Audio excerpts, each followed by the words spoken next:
essential, but most especially at times of crisis, that we have an effective, challenging and questioning opposition. So do we have one? And who truly is the leader of the opposition right now? Katie Hannon gives this insight into life on the opposition benches.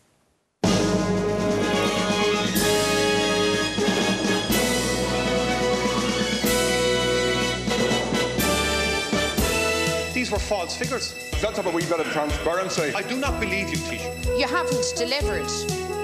The new Dáil season kicking off today promises to be an action-packed affair. Property tax, health and social welfare cuts, abortion, children's rights. For the government, it's going to be about keeping their head down and getting through it. But for the opposition parties, with perhaps an eye to electoral gains, this surely is their time to shine. The last election dramatically reshaped the political landscape, leaving a beleaguered Fianna Fáil jostling for pole position on the opposition benches with the greatly swollen ranks of Sinn Féin and a plethora of independent TDs. The two most recent opinion polls show Sinn Féin and Fianna Fáil now running neck and neck. The Red Sea poll for the Sunday Business Post in June put Fianna Fáil at 18% with Sinn Féin at 16%. While last weekend's Behaviour and Attitudes poll for the Sunday Times saw them reverse those positions, with Sinn Féin edging ahead to 18% and Fianna Fáil at 16%.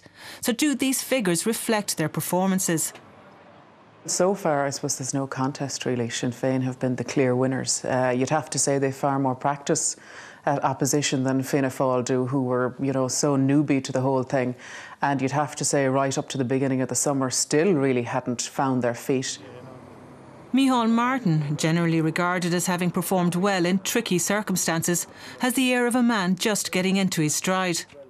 It's quite clear from the way Micheál Martin has been speaking, even in the last 24 hours, that he's coming out with his gloves up and that this time they mean business. The problem is the rest of his parliamentary party are virtually invisible. And for one man alone, I think to drag a party, back is a big ask, and he himself is limited by his own past, by his presence in the previous government.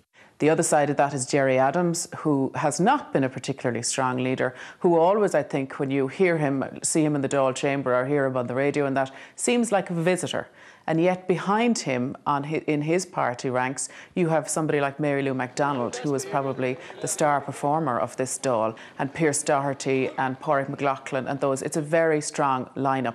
While the coming Dáil term will offer many opportunities for opposition outrage, each of the opposition parties have obstacles to overcome in terms of their political credibility. The Sinn Féin position is already known. We can repeat it before they say it. They are against everything. The problem for Fianna Fáil is more complex because the overall parameter of government policy is in fact the Fianna Fáil policy that they bequeathed. Sinn Féin will of course argue that far from being against everything, the party has proposed radical alternative policies such as the wealth tax. Although I think that listening to Gerry Adams, there always is somewhat of a gap between, we'll say, what our deficit is and how their alternative is going to add up to solving that. But people like Mary Lou MacDonald and Pierce Doherty are extremely competent when they speak on the economy. And I think that because more and more of the middle classes are in economic difficulties, they're identifying with Sinn Féin. If Sinn Féin is attempting to woo the squeezed middle-class voters, Fianna Fáil has now made a naked play for their parents. They're going to protect the elderly and their entitlements and free travel. That is a smart political move. You could certainly say it's opportunism, but I think in terms of trying to gain popularity and trying to get a message across to people about what Fianna Fáil are now standing for, now clearly Micheál is trying to win his way back into the affections of the grey vote, and this is a perfect opportunity for him to try and do so. Of course, both parties will have nervous government backbenchers clearly in their sights. Having worked in opposition myself, in one of the things that you do consider is how can we rattle the government?